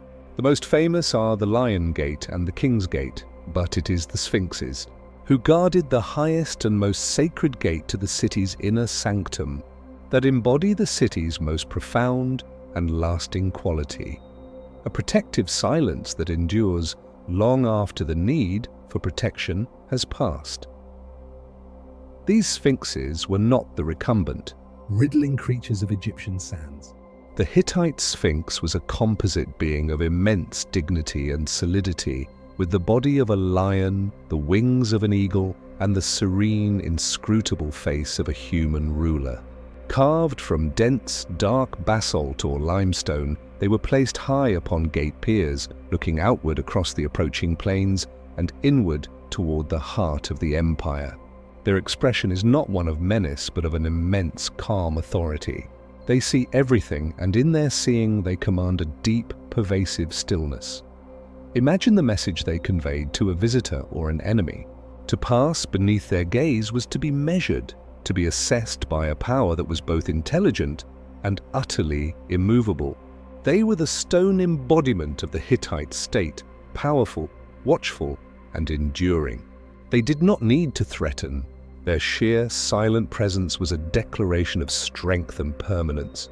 In their stony faces one can read the confidence of an empire that believed itself built for the ages, and then, around 1200 BC, in the great, mysterious collapse that ended the Bronze Age, the Hittite Empire fell. Hattusa was attacked, burned, and abandoned. The libraries of clay tablets baked in the fires, preserving the empire's history even as it ended. The people scattered. The political entity dissolved, but the sphinxes remained. They watched the city burn. They felt the seasons turn, the fires cool to ash, and the slow, patient work of the elements begin to soften the edges of the great walls they were sworn to protect. This is the profound relaxation that Hattusa offers, the peace of a watch that has been faithfully kept. Even after the kingdom has faded, the sphinxes did not fail in their duty. Their city was not lost through their negligence. They stood their ground, and when the human drama concluded, they continued their vigil over the silence. Their purpose shifted seamlessly from protecting a living capital to guarding its memory. They became the guardians of a ghost, the solemn keepers of a magnificent and completed past. For over 3,000 years, they have held this post. The wind has smoothed the finer details of their carving. Lichen has painted their shoulders with soft greens and greys. The sun has warmed their stone by day, and the cold of the Anatolian night has seeped into them. They have witnessed the rise and fall of other powers, Phrygians, Lydians, Persians, Greeks, and Romans, all unaware of the silent witnesses on the hill. Their gaze has remained constant, a fixed point in the turning of history. Today, to stand before a reconstructed sphinx in the quiet of the Hattusa Acropolis is to feel a unique form of tranquility. It is not the peace of a gentle garden or a flowing stream. It is the peace of a mountain, solid, ancient, and imperturbable. There is no need for conversation, for explanation. The Sphinx offers only its presence. It absorbs sound, worry, and the frantic pace of modern thought into its dense, mineral being. To meet its stone eyes is to feel your own internal chatter, slow and still, invited into a silence that has been cultivated for millennia. To contemplate Hattusa and its sphinxes is to remember that some forms of strength are not about action, but about presence. It is an invitation to find your own inner sentinel, that quiet, watchful part of yourself that remains unmoved by the temporary fires and alarms of daily life. It is the part of you that simply observes, that guards the core of your being, and that knows, with the certainty of stone, that this too shall pass, and silence will always return. As you settle into the deep of the night, imagine yourself as one of these ancient guardians. Let the worries of the day be like armies that approached the gates but have now retreated into the darkness. Your task is not to fight them, but simply to watch them come and go with a calm, stony gaze. Feel the weight of your own body becoming solid, grounded and still, like basalt resting on the earth. You are not abandoning your post. You are fulfilling it in the most profound way by guarding the sacred gate of your own rest. Allow the deep, protective silence of the sphinxes to envelop you. There is nothing more you need to do, nowhere you need to go. You are standing watch over your own peace, and in that vigilant, eternal stillness you can finally and completely let go. We have wandered through cities lost to jungle and sea, to sand and silence. But there is another kind of loss, more subtle and perhaps more universal, the loss not of places but of memory. The great library of Alexandria stands in our collective imagination as the ultimate symbol of this loss, a repository of the ancient world's knowledge famously destroyed in a cataclysmic fire. But history, like memory itself, is often softer and more complicated than legend. The true story of the library's end is not one of a single, violent conflagration, but of a slow, gentle fading. A quiet dimming that serves as a profound and surprisingly comforting metaphor for the nature of all loss, and ultimately for the approach of sleep. Let us set aside the dramatic image of flames consuming scrolls in a single night of tragedy. The decline of the library was more like a slow exhalation than a scream. It was a process of neglect, of shifting priorities, of budget cuts in an empire stretched thin.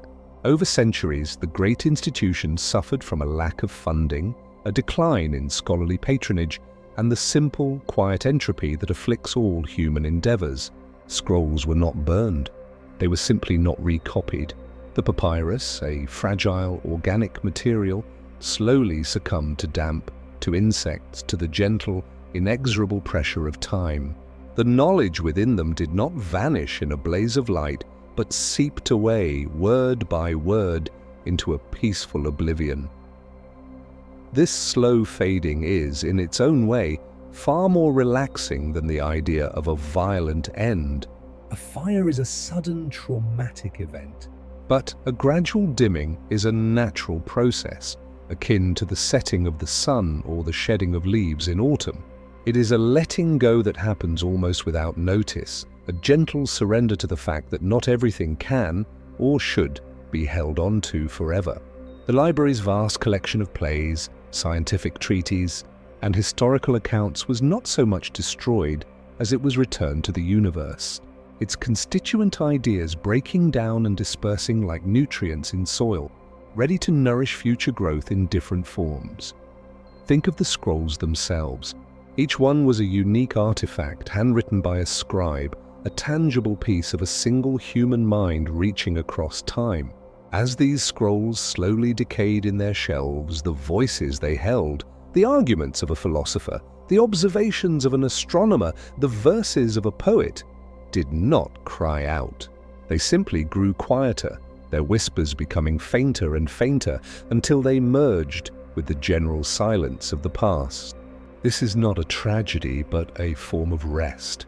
Every argument was concluded, every observation was completed, every poem found its final rhyme in silence. The library, in its prime, was a place of frantic intellectual energy, a humming, bustling center of debate, translation and discovery. Its slow decline was the calming of that hum. The scholars departed, the debates fell silent, and the great reading rooms grew still. The energy that once fueled the pursuit of knowledge was gradually withdrawn, allowing the space, both physical and conceptual, to become quiet. The loss of the library was, in essence, the world giving itself permission to forget, to rest from the relentless accumulation of facts, and to make space for new dreams. This serves as a powerful metaphor for our own minds, especially as we seek sleep. Our waking hours are like the bustling library of Alexandria. We collect experiences, facts, worries, and conversations, stacking them like scrolls in the archives of our memory. The pressure to remember, to hold on, to keep every detail perfectly preserved can be immense. But the approach of sleep offers us the gentle fate of the library. It is not a violent erasure, but a compassionate, gradual dimming. As you lie in the dark, you do not need to forcibly extinguish the thoughts of the day. You can simply allow them to fade. Imagine each worry, each plan, each remembered conversation as a fragile papyrus scroll. There is no need to burn them. Just observe as the light lowers and their sharp black ink begins to soften, their words becoming blurry and indistinct. The urgent memo loses its urgency. The sharp retort loses its edge. The complex problem unravels into meaningless shapes. This is not failure. It is the mind's natural healing process of de-accessioning, of gently placing the scrolls of the day back into the soft darkness where they can rest. The world did not end when the Library of Alexandria faded. It continued, and new knowledge was born from the same fertile ground. Similarly, your identity does not vanish when you release the memories of the day. Your essential self remains, the quiet architecture of the library, ready for a new day's collection. So, tonight do not fight to remember. Embrace the gentle art of forgetting. Let the vast, silent library of your mind grow dim. Watch as the scrolls of your consciousness recede into the peaceful shadows, their contents becoming soft, blurred, and finally silent. There is no test tomorrow on what you forget tonight. There is only the profound, restorative peace of a mind that has gently and gracefully allowed itself to fade into the soft, welcoming darkness of sleep.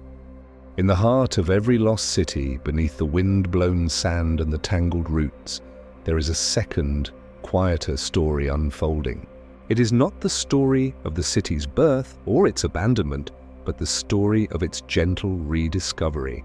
This is the work of the archaeologist, a discipline that stands in direct opposition to the modern world's frenzy. It is a practice of profound patience, a ritual of careful revelation that teaches us one of the most soothing lessons of all, that truth and beauty are not found by force, but are uncovered with the softest of touches, grain by patient grain. Imagine an archaeologist at work. They are not wielding a bulldozer or a dynamite charge. Their tools are small, humble, and precise. A soft bristled brush, a small wooden pick, a trowel with a carefully blunted edge. They kneel in the dust, their focus narrowed to a single square meter of earth. Their world has shrunk to the size of a handkerchief, and within that small space, they perform their slow, deliberate ballet. The primary action is not digging, but brushing, a gentle, sweeping motion, back and forth, lifting the loose, dry dust to reveal the compacted layer beneath. It is a motion so repetitive it becomes meditative, so gentle it would not disturb a sleeping butterfly. This is the first and most important principle, non-violence. The goal is not to conquer the earth, but to converse with it. Each grain of dust removed is a question asked. The soil answers slowly, revealing its secrets only to those who are willing to listen at its own unhurried pace. To rush is to destroy. To impose a will is to shatter a potsherd that has lain intact for 1,000 years. The archaeologist understands that the past is fragile and must be handled not with ambition, but with reverence. There is no room for haste in this work, only for a deep, abiding stillness, and then a discovery. Not a treasure chest of gold, but perhaps a darker patch of soil, indicating a post hole where a wooden beam once stood, or the faint, curved edge of a clay pot emerging from the matrix of earth. This is the moment of exquisite care. The brushes become smaller, perhaps even a dentist's tool or a porcupine quill is employed. The work slows down even further. Now it is not about brushing away dust, but about carefully separating the artifact from the earth that has cradled it for centuries. It is a delicate negotiation, a process of freeing the object without claiming it, of revealing its form without altering it. This painstaking process is a form of active listening. The archaeologist is not just digging, they are reading the soil, interpreting the subtle changes in color and texture that tell a story. A layer of ash speaks of a fire. A concentration of fish bones hints at a dietary habit. The position of a skeleton can whisper a final silent story about the person it once was. This is how history is rebuilt, not in grand, sweeping narratives, but in these tiny, accumulated fragments of evidence, each one gently coaxed from its slumber. There is a profound silence that accompanies this work. It is not the empty silence of absence, but a focused, attentive silence, broken only by the soft scratch of a brush and the rhythm of one's own breath.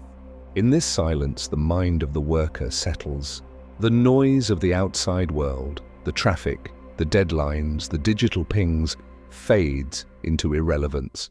The only thing that exists is the square of earth, the tool in hand, and the slow, patient breath of discovery. It is a therapeutic silence, a mental state that actively repels anxiety and hurry. We can think of our own minds as a kind of archaeological site. Throughout the day, the dust of our experiences settles upon us, the grit of minor irritations, the silt of forgotten tasks, the heavy clay of worries. By nightfall, the clear contours of our calm, true self can feel buried and lost.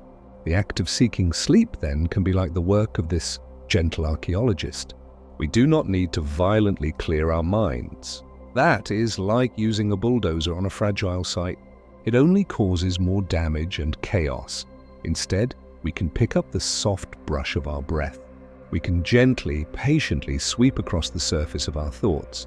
We are not trying to erase them, but to see their true shape, to separate them from the overwhelming matrix of the day.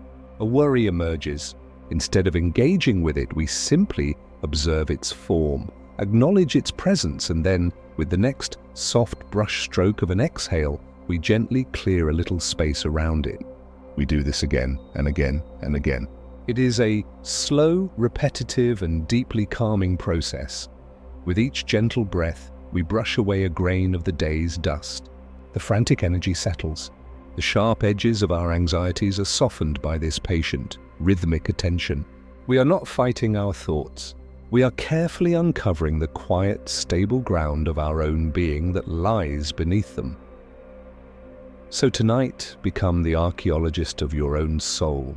Take up the soft brush of your awareness and begin the slow, patient work of brushing the day away. There is no need to find treasure. There is only the quiet, satisfying work of careful revelation. With each gentle stroke, feel the dust of the day settling, the contours of your peace being slowly, lovingly uncovered. And in that focused, patient silence, you will find yourself being gently excavated until all that remains is the clear, calm ground of sleep, ready for a new day to dawn. We have wandered together through stone and sand, through water and cloud, visiting the silent, sleeping places of the world. We have listened to the whispers of history and felt the profound peace that rests over what was once bustling and loud. But now the final journey is the most personal. It is a journey inward to a place that exists only for you. It is time to imagine, to build, and to settle within your own lost city of dreams. So find a comfortable position. Let the weight of your body be fully supported. Feel the gentle rise and fall of your chest, the anchor of your own breath in the quiet of the room. Now close your eyes, and in the darkness behind your eyelids, begin to picture a path. It is not a road you know, but one your intuition recognizes. It might be a soft, sandy track through a silent forest, where the light filters down in gentle, golden shafts. It might be a narrow canyon, its walls glowing with the soft, warm colors of sunset stone. Or it might be a misty mountain trail leading ever upward into the clouds. There is no hurry. Your footsteps are slow and silent. With every step, you feel the concerns of the day, the noise of the world falling away behind you, growing fainter and fainter until they are just a distant echo. And then nothing at all, and then you arrive. Before you lies the entrance to your own lost city. What does it look like? There is no right or wrong. Perhaps it is a great arched gateway woven from the living branches of ancient trees, their leaves whispering a welcome. Perhaps it is a simple, rounded doorway in a hillside leading into a place of soft, earthy darkness. Or maybe it is a stone bridge spanning a quiet, reflective river leading to a place of serene courtyards and still pools. This is your sanctuary, a place that was built by the quietest parts of your own soul. And it has been waiting for you. Step inside. Feel the atmosphere change. The air here is still and cool and carries a scent that you find deeply comforting, perhaps of old, sun-warmed stone or of damp earth after a rain. Or of night-blooming flowers. Listen, what are the sounds of your city? It is never truly silent, but its sounds are gentle, rhythmic, and soothing.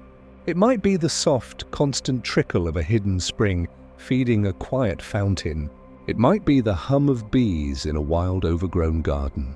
Or it might be the low, resonant tone of a wind chime moved by a breeze you cannot feel. This is the soundtrack of your peace. Now explore. There is no map. You are the only inhabitant, and you are also its architect. Wander through its peaceful spaces. You might find a library, but the books on the shelves are blank, their stories already told and resting. You might find a bathhouse where the water is always the perfect temperature, waiting to wash away the dust of the journey. You might find a watchtower, but its purpose is not for vigilance, only for gazing out at a serene landscape of rolling hills or a calm, star-flecked sea. Every building, every corridor, every open plaza is designed for one thing, and one thing only: your deep and utter rest. Find a place that calls to you, a place that feels like the very center of your quiet. It might be a sun-dappled courtyard with a soft, grassy floor. It might be a room with a wide, low bed piled with cushions. It might be a simple stone bench beneath a tree whose leaves never fall. Settle here. Feel the support beneath you, the solidity of the stone, the yielding softness of the moss, the perfect embrace of this place that is yours alone. Now begin the final, gentle release. With each slow, deep breath, imagine you are breathing out the last remnants of the day. And as you exhale, see the energy of those thoughts, the worries, the plans, the conversations, flowing out of you and into the city around you. But here, in this sacred space, they do not cause damage or clutter. They are transformed. A worry becomes a wisp of mist dissolving into the quiet air. A remembered frustration becomes a fallen leaf, carried away by the gentle stream. A lingering task becomes a silent sleeping bird in a high niche. Your city accepts it all, neutralizes it, and returns it to a state of peace. There is nothing more you need to do. No one needs anything from you here. You are not a parent, a worker, a friend, or a stranger. You are simply a presence, a quiet consciousness resting in a world built for serenity. The light here is softening, shifting to the deep, velvety blue of twilight. The stars are beginning to appear in the sky above your city, not as sharp points of light, but as soft, luminous pearls. This is your lost city. It is not lost to the world, for the world was never meant to find it. It is lost to time, to worry, to sound. It exists outside of all that, in the eternal, present moment of your own peace. It is always here, waiting for you to return. So tonight, you have returned. Settle deeper into your chosen spot. Let the quiet sounds of your city become the rhythm of your breathing. Let the soft darkness of its twilight become the darkness behind your eyes. You are home. You are safe. You are at rest. The journey is over. The exploration is complete.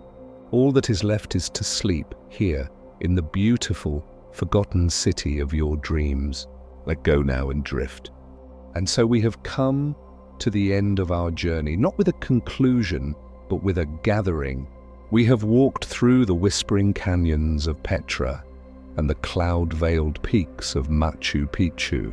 We have descended into the deep, protective silence of Derinkuyu and felt the gentle, aqueous embrace of Palenque's falling waters. We have stood before the stoic sphinxes of Hattusa and wandered the geometric calm of Teotihuacan, a city concluded. We have seen the patient reclamation of Angkor by the strangler fig, the slow subsidence of Thonis Heraklion into the sea, and the quiet, dignified abandonment of Great Zimbabwe. Each of these places a unique melody of stillness, each a different shade in the vast spectrum of silence. And now, as we bring our journey to a close, these individual threads begin to weave together in the quiet loom of the night, forming a single, soft tapestry. A tapestry not of images but of sensations, a blanket of peace, woven from the very essence of what we have explored. Feel its texture now as it settles over you. It is the weight of centuries, not as a burden, but as a comfort. The same weight that rests on the stones of every forgotten city, grounding them, securing them in the patient embrace of the earth. It is the softness of moss on sun-warmed granite, a gentle caress that blurs all sharp edges, whether of stone or of thought. It is the coolness of subterranean air, the deep, constant temperature of a place untouched by the fever of the sun, offering a refuge from the heat of the day's anxieties. Listen to the sound of this tapestry. It is not one sound, but a symphony of quietudes. It is the soft, rhythmic rush of water over stone, as in Palenque, washing away all urgency. It is the hum of wind along a high, curved wall, as in the great enclosure of Zimbabwe, a low, resonant note that vibrates through your very bones. It is the absolute breathless hush of a sunken city on the seafloor, where the only movement is the slow dance of light and shadow, and the only sound is the distant, reassuring beat of your own heart. We have learned that peace is not a single destination, but a landscape with many territories. It can be the high, airy solitude of a mountain sanctuary. It can be the nested, womb-like safety of an underground chamber. It can be the gentle surrender of a city being reclaimed by the green, growing world. It can be the profound acceptance of a community that simply moved on, leaving no drama in its wake. There is a form of peace for every weary soul, a lost city that mirrors the quiet you seek within. These places are not ruins. They are completed works. Their energy is not gone. It has been transformed from the frantic buzz of human activity into the deep, resonant hum of timelessness. They are the world's exhale, and in their collective silence they offer us a profound permission, the permission to stop, to cease our striving, to let the projects of our days be, for these precious hours, as finished and as still as the temples of the gods. The great work of the night is not to build, but to rest. It is not to remember, but to gently forget. It is to allow the slow, patient forces of sleep to perform their own archaeology on your mind, brushing away the dust of the day, grain by grain, until the essential, quiet form of your being is revealed once more. You are not a city under siege, but a city in repose. The gates are closed, the sentinels are dreaming, the streets are empty, and the only light comes from the moon and the stars. So let this tapestry of silence be your blanket. Feel its woven threads of stone, water, cloud, and root. It is heavy with the sleep of centuries, and it is offered to you now. There is no more to explore, no more to understand. The only thing left to do is to succumb to the beautiful. Inevitable pull of rest. Let your breath become the wind moving through the empty colonnades of your mind. Let your heartbeat become the soft, persistent drip of water in a deep, dark cave. Let the darkness behind your eyelids be the same velvety darkness that fills a sealed tomb, not of death, but of perfect, undisturbed peace. The journey is over. The lost cities have shared their deepest secret with you, that the end of all noise is not emptiness, but a profound and nurturing silence. That the conclusion of all effort is a rest that is earned, deep and sweet. We leave them now as we found them, sleeping. Petra is glowing in the last of the moonlight. Machu Picchu is wrapped in its blanket of mist. The sphinxes of Hattusa keep their eternal watch, and you too must join them in their slumber. The world can wait. The story can pause. It is time to be still. It is time to be quiet. It is time to dream. Good night.